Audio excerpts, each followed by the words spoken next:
தமிழ் சங்கத்தின் முன்னோடி செயலாளர் பாவலர் மா கணபதி அவர்களே, இந்த அமைப்பின் தலைமை நிலைய செயலாளர் ஐயா ராசு அவர்களே, தலைநகர் தமிழ் சங்க வள்ளல் தமிழ் தொண்டர் ஐயா ஆவே செல்லப்பரெட்டியார் அவர்களே, இன்றைக்கு காளமேக புலவரை பற்றி மிக அழகான உரையை வழங்கி நம்மையெல்லாம் மகிழ்ச்சி கடலில் ஆழ்த்திய ஓவிய கவிஞர் ஐயா சு செல்லையா அவர்களே, வரவேற்புரையாற்றிய இடைக்கழி நாட்டு கவிஞர் கா தெய்வ கணபதி அவர்களே, நன்றி உரையாற்றுவதற்காக மணிவாக்கத்தில் இருந்து வருகை தந்திருக்கும் செல்வி சிவா மதி அவர்களே, நிகழ்ச்சியை ஒருங்கிணைப்பதற்காக காலம் தாழ்த்தி வந்தாலும் மிகச்சிறந்த கவிதையை வழங்கிய கவிக்கோ மா செந்தில்குமார் அவர்களே, நிகழ்ச்சியை ஒருங்கிணைத்து நடத்தி கொண்டிருக்கும் கவிஞர் பொள்ளாச்சி சண்முகானந்தம் அவர்களே, கவிதைகளை வழங்கிய கவிஞர் பெருமக்களே, அறிஞர்களே, உங்கள் அனைவருக்கும் என்னுடைய பணிவான வணக்கம். இன்னும் 15 நிமிடங்கள் இருக்கின்றன. சிற்றினம் சேராமையை பற்றி நாம் சொல்ல வேண்டும். எந்த இனத்தோடு சேர வேண்டும் என்று அவர் சொல்லவில்லை. சிற்றினம் சேர வேண்டாம் அப்படின்னு சொல்றாங்க. இப்போ சிற்றினம் அப்படின்னா என்ன அப்படிங்கிறத நாம தெரிஞ்சுக்க வேண்டிய கட்டாயம் இருக்கு. எது பேரினம், எது சிற்றினம்? அப்போ பெரிய இனம்னு ஒண்ணு இருக்குது, சிறிய இனம்னு ஒண்ணு இருக்குதா அப்படிங்கிற கேள்வியை திருவள்ளுவரை பார்த்து கேட்க வேண்டியது. யாருக்கிட்ட பெருமை இருக்கிறதோ அது பேரினம், யாருக்கிட்ட சிறுமை இருக்கிறதோ அது சிற்றினம். பெருமைக்கும் ஏனை சிறுமைக்கும் தத்தம் கருமமே கட்டளை கல். இந்த திருக்குறளோடு தான் நாம சிற்றினம்ங்கிறத பார்க்கணும். ஓஹோ, இவர் அந்த காலத்திலே தாழ்ந்த ஜாதி கூட சேரக்கூடாதுன்னு சொல்லிவிட்டாரியா அப்படின்னு நினைக்கப்படாது. பெருமை சிறுமை இவையெல்லாம் தத்தம் செயலால் வருவது அப்படின்னு சொல்லிட்டார், பிறப்பால் வருவது அல்ல. எனவே இனம் என்பது ஒரு குழுவை குறிக்கிறது. இப்ப அனலேந்தி ஒரு இனம், அது சிற்றினமா பேரினமா அப்படிங்கிறது கேள்வி இல்லை. அது துறவியர் இனம், அது ஒரு குழு. அந்த துறவியர் இனத்துல சிற்றினமும் இருக்கு, பேரினமும் இருக்கு. இதில் நீங்கள் எந்த குழுவை சேர்ந்தவர் என்பதை நீங்களே முடிவு செய்து கொள்ளுங்கள். அப்போ குழுவுக்குள் குழு இருக்கிறது. சிற்றினம் என்றால் சிறுமை தரக்கூடிய செயல்களை செய்யக்கூடியவர்களுடைய குழு. இனம்னா குழு. அதனாலதான் நாம என்ன சொல்லுவோம், இனக்குழு.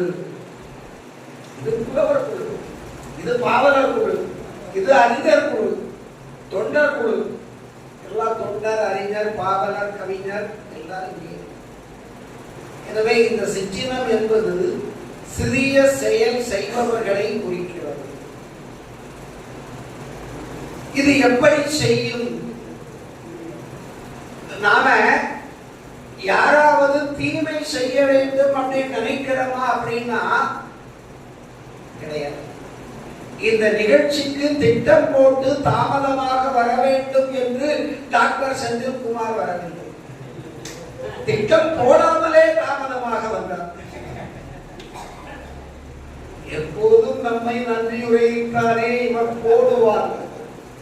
இப்போது என்ன நிகழ்ச்சி நெறியாழ்கையில் போட்டிருக்கிறார் என்று எப்போதும் போல் தாமதமாக வரலாம் என்று தாமதமாக வந்தார். இது திட்டம் போட்ட தாமதம் தான். எதிலும் முன் திட்டம் ஒன்று இருக்கிறது என்பதை நாம் புரிந்து கொள்ள வேண்டும். முன் திட்டம் நமக்கு தெரியாது. கடல்ல பனிமலை கூம்பு கண்ணுக்கு தெரியும். ஆனா கடலுக்குள்ள பெரிய மலை பனிமலை இருக்கிறது என்று போல் அந்த கூம்பு சின்னதா இருக்கிறத பார்த்து பரவாயில்லை நாம ஓரமா ஒதுங்கி போயிடலாம் அப்படின்னு டைட்டானிக் கப்பலை கொண்டு போய்தான் பனிப்பாறையில் சிக்கி மாட்டிக்கொண்டார்கள். உள் திட்டம் ஒன்று இருந்திருக்கிறது என்பதை உணர்ந்தால்தான் 5 ஆண்டுக்கு பிறகாவது வர முடியுமா முடியாதா என்று சிந்திக்க முடியும். அது எந்த உள் திட்டம் என்று எண்ணி பார்க்க வேண்டும். பெரும்பாலும் கண்ணுக்கு தெரியாமல் செயல் செய்வதில் மதம் முன்னிலை வகிக்கும். மதம்னா கொள்கை, அது முன்னிலை வகிக்கும். இங்கே ஏதாவது மத சித்து விளையாட்டு இருக்கிறதா என்பதை ஆராய்ந்து அறிந்தால்தான் பனிப்பாறை உள்ளே இருந்திருக்கிறது என்பதை தெரிந்து கொள்ள முடியும். அதை விட்டுக்கிட்டு முதுகுல குத்திட்டான், நடுவழியில விட்டுட்டு போயிட்டான், நட்டாத்துல விட்டுட்டு போயிட்டான் அப்படின்னு சொல்லிக்கிட்டு இருந்தா அடுத்த 5 ஆண்டுக்கு பிறகும் அல்லாத வேண்டிய தேவை இருக்கும் என்பதை உணர வேண்டியவர்கள் உணர வேண்டும். இங்கே சிறுவர்கள் மட்டுமல்ல, அதெல்லாம் கண்ணுக்கு தெரியும். இளைஞர்கள் மட்டுமல்ல, அதெல்லாம் கண்ணுக்கு தெரிகிறது. பாறையாக உள்ளே பதுங்கி இருந்த ஒன்று இருக்கிறது என்பதை உணர்ந்து கொள்ள வேண்டும். அது ஈராண்டுக்கு முன்பே தொடங்கிய வேலை என்பதையும் அறிந்து கொள்ள வேண்டும். எப்போதும் கை கொடுப்பவர்கள் கையை விட்டு விட்டார்கள் என்றால் அவர்கள் உணர்ந்துதான் கைவிட்டார்கள், இதை தெரிந்துதான் கைவிட்டார்கள் என்பதை அறிந்து கொள்ள வேண்டும். இது எது சிற்றினம் எது பேரினம் என்று அறிந்து கொள்வதற்காக நான் சொன்னேன். எந்த இனத்தோடு சேர வேண்டும் என்றால் அறிஞர் இனத்தோடு சேர வேண்டும், சிறியோர் இனத்தோடு சேரக்கூடாது. அப்படி சேர்ந்தா என்ன ஆகும்? இளைஞர்கள் கெட்டு போய் விடுவார்கள். இன்னைக்கு பாத்தீங்கன்னா 4 குழந்தைகள் இந்த திருக்குறள் தொடர் சொற்பொழிவிற்கு வந்திருக்கிறார். நாமெல்லாம் என்ன சொல்லுவோம்? கிழடு கட்டைகள் தான் இப்படிப்பட்ட இலக்கிய கூட்டங்களுக்கு வருவார்கள் அப்படின்னு சொல்லுவோம்.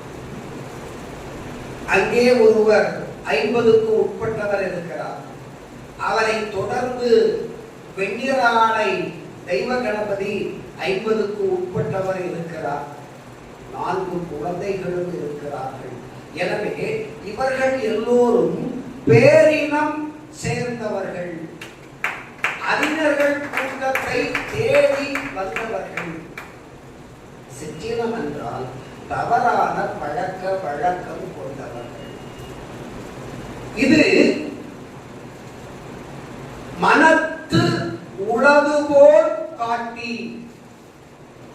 அறிவு எங்க இருக்குன்னு கேட்டா வெண்மதி இங்க இருக்கு சார் அப்படின்பா. அறிவு எங்கமா இருக்கு?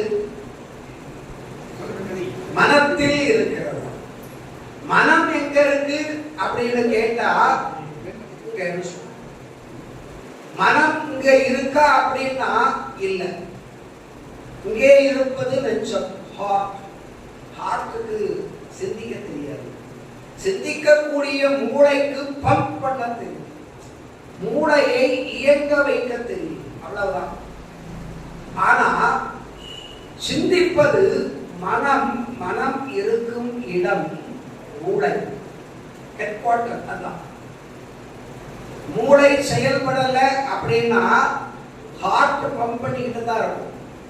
உயிர் இருக்கு, செயல்பாடு இருக்காது. அதை செயல்பாட்டுக்கு கொண்டு வரணும்னா வசூல் ராஜா MBBS போல கட்டிப்பிடி வைத்தியம் தான் கொடுக்கணும். ஒவ்வொருவருக்கு எங்கே விருப்பம் அதிகமாக இருக்குமோ அங்கே அவர்களை செலுத்த வேண்டும். மனத்து உளது போல காட்டி, அறிவு நாமெல்லாம் மனசுல இருக்குன்னு நினைச்சுக்கிட்டு இருக்கோம், அதுவும் மனத்தில் தான் இருப்பதை போல நமக்கு காட்டும். மனத்து உளது போல காட்டி,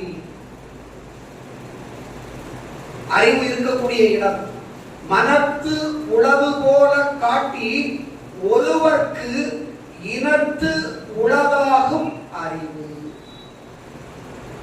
இங்கதான் வெளிப்படையா சொல்ற அறிவு உன்னுடைய மனத்தில் இருக்கிறது என்று நினைத்துக் கொண்டிருக்கிறாய். அது இருக்கும் இடம் அது அல்ல. நீ எந்த இனத்தோடு இருக்கிறாயோ அந்த இனத்திற்கு ஏற்ற அறிவுதான் உன் மனத்திற்கு வரும். அதான் ஐயா பாவலர் சொன்னார், நிலத்தின் இயல்பால் நீர் திரிந்து அற்று ஆகும். நிலத்தின் இயல்பால் நீர் திரிந்து அற்று ஆகும். அதையும் சொல்றது வச்சிருந்தேன், அப்புறமா அவர் சொன்ன பிறகு நாம எடுத்து சொல்றது. எனவே நம்முடைய அறிவு என்பது நம்முடைய மனத்தில் தானாக தோன்றுவது என்று கருதக்கூடாது. நாம் சேர்ந்திருக்கும் இனத்தின் இயல்பிற்கு ஏற்ப நம்முடைய அறிவு மாறிவிடுகிறது. கார்த்திக்கால கேட்டா மோகன்ராஜ், மோகன்ராஜால கேட்டா கார்த்திக். இது கோவை சூழ்நிலை.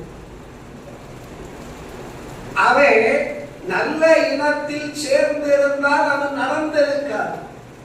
குறைந்தபட்சம் மோகன்ராஜ் தவறுக்கு ஒத்துழைக்காமல் இருந்திருந்தால் அவருக்கு இந்த காவல் வந்திருக்கார். அறிவு சொல்வதை கேட்க வேண்டும். நீங்க எந்த தவறு பண்ணும் போதும் அறிவு ஒரு நொடி உங்களை சிந்திக்க வேண்டும். இந்த இடத்துல உட்கார்ந்து புகையில போடலாமா அப்படின்னா போடப்படாது. அவருடைய அறிவு என்ன சொல்லுச்சு, என்னதான் நீ சிறப்பு விருந்தினராக இருந்தாலும் ஸ்டேஜ்ல உட்கார்ந்து நீ புகையில போடக்கூடாது செல்லையா, அங்கே செல்லையா என்று அனுப்பி வச்சு. மற்றவங்க அதை பார்த்து ஓஹோ புகையில போட்டுக்கலாம் போல இருக்கையா என்று நினைத்து விடக்கூடாது. பெருந்தலைவர் காமராஜர் ஒரு நாள் 1:30 மதியம் சாப்பிட்டு முடிச்சுக்கிட்டு தன்னுடைய அறையில் உட்கார்ந்து சிகரெட் குடித்துக் கொண்டிருந்தார். அவருக்கு சிகரெட் குடிக்கிற வழக்கம் இருந்திருக்கிறது, நாம் பார்க்கிறோம். பள்ளிக்கூட குழந்தைகள் சிலர் காமராஜை பார்ப்பதற்காக வந்தவர்கள் அந்த அறைக்குள் போய்விட்டார்கள். அவர் கண்ணை மூடிக்கிட்டு வான உலகத்துல மிதந்துகிட்டு இருக்கிறார், புகை மண்டலத்துல. இந்த பிள்ளைகளை பார்த்த உடனே அவர் பயந்துட்டார். பயந்த பயத்துல அந்த பிள்ளைகளை பார்த்து கத்துறாரு, நீங்கள் தான் பிள்ளைகளா, படிக்கிற பிள்ளைகளா, திடீர்னு உள்ள வர்றதா என்று அந்த சிகரெட்டை அணைத்து போட்டு விட்டு அப்புறமாக அந்த குழந்தைகளோடு வெளியில் வந்து உரையாடி இருக்கிறார். ஏன்னா தான் ஒரு தவறான பழக்கத்தை வைத்திருக்கிறேன், இந்த பழக்கம் இந்த பிள்ளைகளுக்கு வந்துவிடக் கூடாது என்பதற்காக மறைந்து நின்று சிகரெட் குடிக்கக்கூடிய பழக்கம், அது 1.5 சொன்னாங்க, குடிக்கக்கூடிய பழக்கம் அவருக்கு இருந்திருக்கிறது. அப்போ யாரோடு சேர்ந்து இருக்கிறோமோ அதற்கு ஏற்ப வந்துவிடும். இவரு சின்ன வயசுல விருதுநகர்ல கடகடையா சுத்திக்கிட்டு இருப்பார். அங்கதான் இந்த தம் அடிக்கிற பழக்கம் வந்தது. தண்டவாளத்துல நின்று தம் அடிக்கிற ரயில் வண்டிங்கிறது போல அந்த பழக்கம் வந்திருக்கிறது. எனவே இனத்தால் அந்த தீய பழக்கம் வந்திருக்கிறது. அதனாலதான் பிள்ளைகளுடைய நண்பர்களை பார்த்து பழக செய்ய வேண்டும். நல்லவனா இருக்கணும்னா அனலேந்தியோடு இருக்க வேண்டும். அனலேந்தியோட இருந்தா ரொம்ப நல்லவங்களா இருக்கலாம். அப்பப்ப கோபப்படுவார். சிவபெருமான் கத்துறது போல மாயா சக்தி அப்படின்னு கத்துவார். எனக்கு அழைப்பிதழ் இல்லாமலேயே யாகத்தை தொடங்கி இருக்கிறான் ஞானம் இலக்கிய இயக்கத்தில். அழைப்பில்லாமல் நான் அங்கு வருவதா, அந்த இலக்கிய கூட்டத்தில் பங்கேற்பதா வெட்கம் என்று அவ்வப்போது கோபப்படுவார். அவ்வளவுதான். மற்றபடி இனிமேல் இப்படி சொல்லவே மாட்டேயா. ஒரு நாள் சொல்றதுக்கே இவ்வளவு பாடா. ஆக இனத்தின் இயல்பால் தான் நம்முடைய அறிவில் கோபமோ, அவர் கோபப்பட்டா எனக்கு கோபம் வராது. ஏன்னா அறிஞர்கள் கோபம் பட்டால் அது நமக்கு மகிழ்ச்சி, அது சத்திய ஆவேசம். காமராஜர் அதுல கோபப்பட்டார்னா ஐயோ இந்த பிள்ளைகள் கெட்டு போயிடக்கூடாதே அப்படிங்கிற ஒரு சத்திய ஆவேசம் அது நமக்கு இருக்க வேண்டும். அனுப்பாதது தவறு. அந்த அனுப்பாத தவறுக்கு அவர் கோபப்பட்டது சரி என்றாலும் அவருடைய உடலுக்கு அது சரியில்லை, அது நமக்கு தெரியுது. அவர் கொண்ட கோலத்திற்கும் அது சரியில்லை. இந்த பிடி சாபம் என்று கொடுத்து விட்டால் சாபத்தை நம்மால் பிடிக்க முடியாது. மனத்து உளது போல காட்டி ஒருவர்க்கு இனத்து உளதாகும் அறிவு. இந்த சிந்தனையை நாம் புரிந்து கொள்ள வேண்டும். அதனால பழக்க வழக்கங்களை எப்பவுமே நல்லதா வச்சுக்கணும். தெய்வ கணபதியை தலைநகர் தமிழ் சங்கத்துக்கு கூப்பிட்டா என்ன சொல்லுவார் தெரியுமா? ஐயா எனக்கு நிறைய வேலை இருக்கு ஐயா. என்ன வேலை? தொலைக்காட்சி பார்க்கறது, கிரிக்கெட் பார்க்கறது, பொழுது போக்குறது, இதுதான் வேலை. வேற என்ன? ஞாயிற்றுக்கிழமை வெட்டி டேஷா வேலை.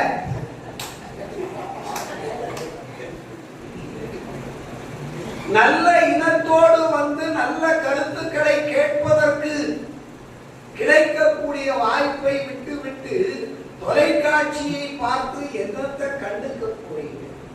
இப்பெல்லாம் வீடுகள்ல எந்த தொலைக்காட்சி அலைவரிசை தான் ஒலிக்கிறது என்றால் ஒலிப்பது முழுக்க முழுக்க விஜய். எல்லாருக்கும் அதுதான் பிடிக்குது. அரசியல்னாலும் அதுதான் பிடிக்குது, தொலைக்காட்சினாலும் அதுதான் பிடிக்குது. அந்த அளவுக்கு மோசமா போச்சு. அங்கேயும் பொழுதுபோக்கு, இங்கேயும் பொழுதுபோக்கு, ரெண்டு இடத்துலையும் பொழுதுபோக்கா தான் இருக்குது. பார்க்கிறவங்களுக்கு ஒரு ஆவுனா ஸ்டாண்டப் காமெடி. யாருக்கு கல்வி அமைச்சர் கொடுக்கணும்னா சொல்லையாவுக்கு கொடுக்கணும். நாங்க அப்படியெல்லாம் பார்த்து கொடுக்க மாட்டோம். யார் கேட்டாலும் இல்லை. யாரெல்லாம் தொலைக்காட்சி புகழ், குறிப்பாக விஜய் தொலைக்காட்சி புகழாக, ஏன்னா விஜய்ல இப்ப தேவைப்படுது, விஜய் தொலைக்காட்சி புகழாக இருக்கிறார்களோ அவர்களுக்கு தான் கொடுக்கும். அத மனநலம் மண் உயிர்க்கு ஆக்கும். மனநலம் மண் உயிர்க்கு ஆக்கம். இந்த உயிர் அப்படின்னா நம்முடைய மனம் நல்லா இருந்தா உயிர் ரொம்ப நாள் இருக்கும் அப்படின்னு சொல்லிக்கலாம். உயிர் வாழ்க்கை. நம்முடைய மனம் தேவையில்லாம கோபப்படாமல் இருந்தால் நீண்ட நாள் வாழலாம். எடுத்ததுக்கெல்லாம் கோபம் அப்படின்னா நீண்ட நாள் வாழ முடியாது. கடவுள் நம்பிக்கையே எதுக்கு அப்படின்னா இயல்பாக சில செயல்கள் நடக்கத்தான் செய்யும். அடுத்தவர்கள் நம்மை பற்றி குறை சொல்லாமல் எப்போதும் இருப்பார்கள் என்று சொல்ல முடியாது. அது நம்மால் ஆகாது. எங்க ஊர்ல ரொம்ப அழகா சொல்லிடுவாங்க ஒரு பழமொழி. ஊர் வாய மூட உலமுடி இல்லை, ஊர் வாயை மூட உலை மூடி. உலை மூடினா பானையில மேல வைக்கக்கூடிய தட்டு. உலை மூடி இல்லை. எல்லாரும் வாயையும் நம்பிக்கிட்டு இருக்க முடியுமா? முடியாது. சரியா சொன்னா கேட்டுக்கோ, தப்பா சொன்னா விட்டுடு. நம்ம வேலையை நாம பார்த்துட்டு போய்கிட்டு இருக்கோம்னா நமக்கு கோபம் வராது. அப்படி மற்றவர்கள் நம்மை பற்றி இழிவாக பேசக்கூடாது அப்படிங்கிற ஒரு செயலுக்கு, நாம் கோபப்படாமல் இருக்க வேண்டும் என்ற ஒரு செயலுக்கு கடவுள்னு ஒருத்தர் இல்லாதவரை நாம வச்சுக்கோம். ஏன்னா அவருக்கு உருவம் இல்லை. சிவபெருமானுக்கு ஏது உருவம் அப்படின்னா உருவம் கிடையாது. அப்ப லிங்கம்ங்கிறது உருவமா? அது சிவன் இல்லை, அது ஒரு அடையாளம், அது ஒரு கல். அது சிவனை குறிக்கக்கூடிய ஒரு அடையாளம், ஒரு குறிப்பிட்ட ஓர் இடம், அவ்வளவுதான். அதுக்கு மேல அதில் வேறு எதுவும் கிடையாது. வேள்வி செய்கிறார்கள், கோமம் வளர்க்கிறார்கள். இதனால இந்த உலகத்துல யாருக்காவது நன்மை நடந்திருக்கிறது என்று ஒருவர் சொன்னால், வீடு பால் காய்ப்பாங்க, பால் காய்க்கும் போது இப்பெல்லாம் என்ன சொல்றாங்க, கணபதி ஹோமம் பண்ணிக்கிட்டு தான் உள்ள போகணும் அப்படிங்கிறாங்க. அப்பதான் நல்லது. எனக்கு அப்பதான் தெரிஞ்சது, அப்பதான் நல்லது. அந்த நல்லது யாருக்கு அப்படின்னா கணபதி ஹோமம் செய்கிறவருக்கு நல்லது. எனக்கு எப்படி நல்லது? எனக்கு பொருட்செலவு. அதனால கணபதி ஹோமம் கட்டாயம் செய்ய வேண்டும் அப்படின்னு அவர் சொல்றார். கணபதி ஹோமம் செய்ததால் அந்த வீட்டில் உள்ளவர்களுக்கு செல்வம் கொழித்தது என்று ஒருவரை கூட சொல்ல முடியாது. சரி, செல்வத்தை விடுங்க, அறிவு வளர்ந்தது என்று கூட ஒருவரை சொல்ல முடியாது, காட்டவே முடியாது. எக்ஸாம்பிளே கிடையாது. கடவுள் இவர் கண்ணுக்கு காட்சி அளித்தார் என்று ஒருவரை காட்டவே முடியாது. அதனாலதான் கண்டவர் வெண்டிலர், விண்டவர் கண்டிலர். கடவுளை கண்டா அவனால சொல்ல முடியாது, ஏன்னா அவன் ஏற்கனவே செத்து போயிருப்பான். விண்டவர் கண்டிலர், நான் பார்த்தேன், அப்படியே பிரத்யட்சமாய் கண் முன்னால வந்து நின்னாரு அப்படின்னு சொன்னா அவன் ரீல்ஸ் விடுறான். அந்த காலத்துல ரீல், இப்ப அதுக்கு பேரு ரீல்ஸ், ரீல்ஸ் விடுறான் அப்படின்னு. மனநலம் மண்ணுயிர்க்கு ஆக்கம். நல்லபடியா உயிர் வாழணும்னா நம்முடைய மனம் தெளிவாக இருக்க வேண்டும், எந்த குழப்பமும் இருக்கக்கூடாது. தலைநகர் தமிழ்ச்சங்கத்திற்கு வர வேண்டும் என்றால் நாம தான் ஒரு வாகனத்தை ஏற்படுத்தி கொண்டு வர வேண்டும். யாராவது நமக்கு வாகனம் கொடுத்து அழைச்சிட்டு வருவாங்களான்னா சுபச்சந்திரசேகரன் நேற்று எனக்கு தொலைபேசியில் தொடர்பு கொண்டார். ஐயா, 2 நாளா நான் உங்களை தொடர்பு கொண்டு பிடிச்சிடலான்னு பார்க்கிறேன், தலைநகர் தமிழ்ச்சங்க நிகழ்ச்சி உண்டா இல்லையா? அதுல இருக்கக்கூடிய ஆர்வம் இருக்கு இல்லையா? ஐயோ, அவருக்கு எங்கேயோ சுத்திக்கிட்டு இருப்பாரு, இன்னும் கொஞ்சம் மோசமான வார்த்தையை கூட போட்டுக்கலாம், டேஷ் டேஷ் எடுத்துக்கிட்டு இருப்பாரு என்று கேட்டு தெரிந்து கொள்ள வேண்டும் என்று கேட்டு அனலேந்தியையும் பிடித்து இழுத்து கொண்டு வருகிறார் என்றால் மனநலம் மண்ணுயிருக்கு ஆக்கம், நல்ல மனநலம் இருக்கிறது. இதுவரைக்கும் ஒரே ஒரு படப்பிடிப்பு தளம்தான் இந்த தலைநகர் தமிழ்ச்சங்கத்தில் இருந்தது. இப்போது ஏவிஎம்ல நிறைய ஃப்ளோர் இருக்கிறது போல 2 ஃப்ளோர், இங்கே ஒரு படப்பிடிப்பு தளம், அங்கே ஒரு படப்பிடிப்பு தளம். 25 ஆண்டுகளாக எனக்கு நண்பராக இருப்பவர் நண்பர் ஏகபாலன், ஞானபாலன். அவர் தலைநகர் தமிழ்ச்சங்கத்தில் நான் படப்பிடிப்பு நடத்த வருகிறேன் அப்படின்னார். நான் பாவலத்தை கேட்கல, ஏன்னா அவர் தான் இங்க மூத்தவர். என்றாலும் நல்ல விஷயம் தானே என்று வாருங்கள் என்று சொன்னார். அவரிடம் நமக்கு வந்து படப்பிடிப்பு நடத்தி வழங்க வேண்டும் என்ற மனநலம் இருந்தது. அது மண்ணுயிருக்கு, உயிர்களுக்கெல்லாம் எல்லார் ஒருவர் உணரே. அவருக்கு இதுவே தொழில். அவர் பொறியாளர், என்ஜினியர், நெடுஞ்சாலை துறையில் என்ஜினியராக பணியாற்றி விட்டு சாதாரண ஒளிப்படக்காரரை போல வந்து உட்கார்ந்து, அது மனப்பக்குவத்தை காட்டுகிறது. இப்படி உன்னுடைய மனம் நன்றாக இருந்தால் உனக்கும் உன்னை சேர்ந்தவர்களுக்கும் சிறப்பு, இனநலம், எல்லா புகழும் தரும். நீ சேர்ந்திருக்கக்கூடிய இனம் அறிவாளி இனம் என்றால், அறிஞர் இனம் என்றால், தீதில்லா இனம் என்றால் உனக்கு தானே புகழ் வரும். ஏனென்றால் உன்னிடம் எந்த தீய பழக்கமும் வந்து விடாது. அதனாலதான் சிற்றினம் சேரக்கூடாது என்று சொல்கிறேன். சிற்றினத்தை மீண்டும் சொல்லுகிறேன், இது ஜாதியை குறிப்பது அல்ல.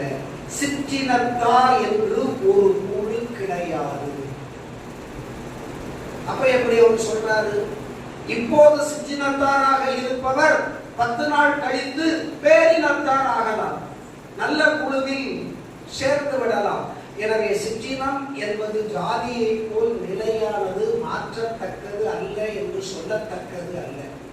அது நம்முடைய செயலுக்கு ஏற்றாற் போல் மாறக்கூடியது, நம்முடைய பழக்க வழக்கத்திற்கு ஏற்றாற் போல மாறக்கூடியது என்பதை ஒரே ஒரு எடுத்துக்காட்டு சொல்லி முடிச்சேன்.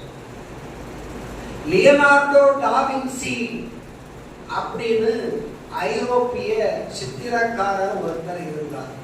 செல்லையா சொல்லுவாரு, என்னையா எங்கிட்ட வந்து இதை சொல்றீங்களா? லியோனார்ட் டா வின்சி, அதுதான் அவருடைய பேர். லியோனார்ட் டா வின்சி. அவர் இயேசுவின் வரலாற்றை சித்திரமாக வரைய, இயேசுவை போல் ஒரு குழந்தை வேண்டும் பார்த்து வரைவதற்கு என்று ஒரு குழந்தையை தேடினார். அது அவருடைய வாழ்நாள் சித்திரப்பணி. ஒரு குழந்தையை பார்த்தவுடன் இயேசுவை போல் சாந்தமாக இருந்தது. அந்த குழந்தையை இயேசுவாக பாவித்து, குழந்தை இயேசுவாக பாவித்து வரைந்தார். இன்ஃபன்ட் ஜீசஸ், குழந்தை, இன்ஃபன்ட்னா குழந்தை, இன்ஃபன்ட் ஜீசஸ் ஆக வரைந்தார். அதற்கு பிறகு இயேசுநாதரின் வரலாற்றில் உள்ள பல கேரக்டர்களை வரைஞ்சி பல்லாண்டு கடந்து விட்டது. இப்ப 30 வெள்ளிக்காசுக்காக இயேசுவை காட்டிக் கொடுத்தானே இயேசுவின் 12 சீடர்களில் ஒருவன் யூதாஸ்.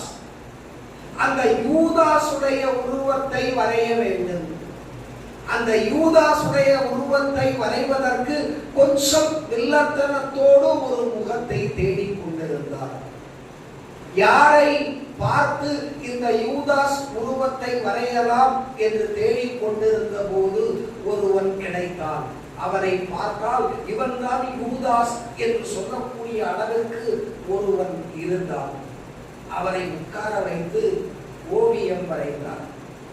ஓவியம் வரைந்து கொண்டிருக்கும் போது இவனை எங்கேயோ பார்த்தது போல இருக்கிறதே என்று லியோனார்டோ டா வின்சி நினைத்தார். அப்பா நீ எந்த ஊர் என்று கேட்டார். அவன் தன்னுடைய சொந்த ஊரை சொன்னான். அவர் குழந்தை இயேசு படத்தை வரைவதற்கு யாரை மாதிரியாக பார்த்து வரைந்தாரோ அவன்தான் இனத்தின் இயல்பால் யூதாஸாக மாறக்கூடிய நிலை வந்திருக்கிறது. எனவே சிற்றினத்தில் இருப்பவன் சிற்றினத்தான் அல்ல, பேரினத்தில் இருப்பவன் பேரினத்தான் அல்ல என்று கூறி நாம் அனைவரும் பேரினத்தில் பெருமை உள்ளோர் இனத்தில் இருப்போம் என்று கூறி நன்றி கூறி விடைபெறுகிறேன். நன்றி.